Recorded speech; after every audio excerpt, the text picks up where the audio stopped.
Well, howdy there, Internet people. It's Bo again.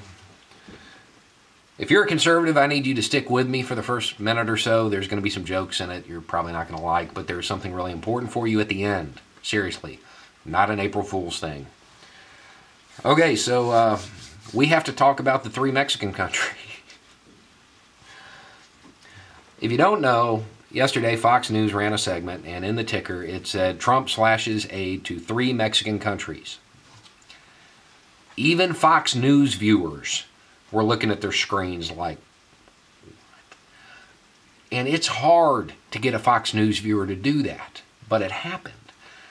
Of course, they weren't actually talking about three Mexican countries. They were talking about El Salvador, Guatemala, and Honduras. The internet did not disappoint. There were jokes all day, you know. My favorite being there are three Mexicos: Mexico, New Mexico, and certified pre-owned Mexico. There are three Mexicos, and Trump can't get any of them to pay for the wall. Of course, he's worried about Mexico. The country is multiplying. It's all pretty funny. It really is. But why he is cutting the aid is not funny at all. It's pretty unnerving. I don't want to get into whether or not it's a good idea to cut the aid.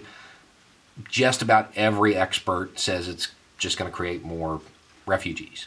I kind of disagree, to be honest, with almost every expert.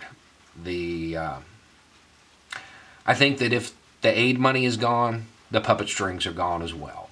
And these people can have their countries back, and we'll stop messing them up. Maybe the people will be able to realign their countries. I know that's a little accelerationist, but that's honestly kind of how I feel. But why did he cut the aid? This is where it gets important.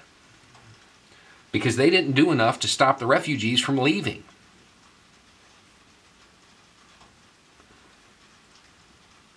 Exit visas. Something that went out more or less with the Cold War. The Iron Curtain. Exit visas. That's really what we're talking about. There's some countries that still have these today, but they're not really what we would consider bastions of freedom.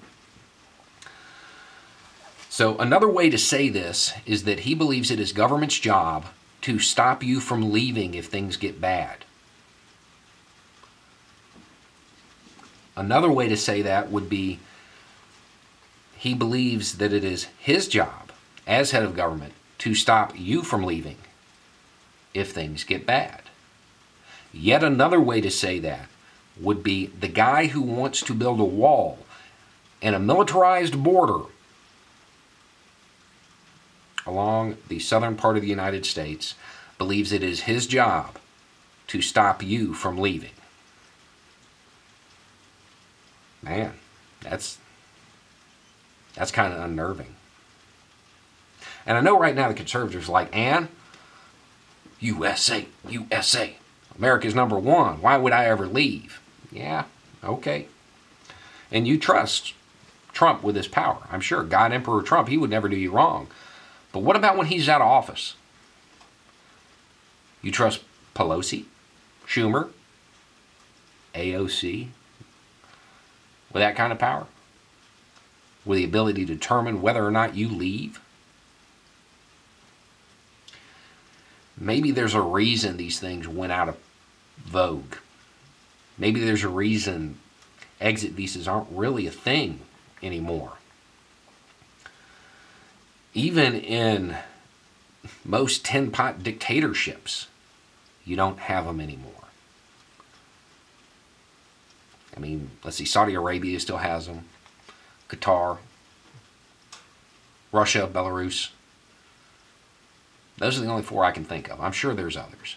But off the top of my head, that's it. Yeah. And there's Trump. Let's bring it back. How would you stop them from leaving? They're giving up everything they know. Everything they know, everything they own, they're already giving it up. There's only one way to do it.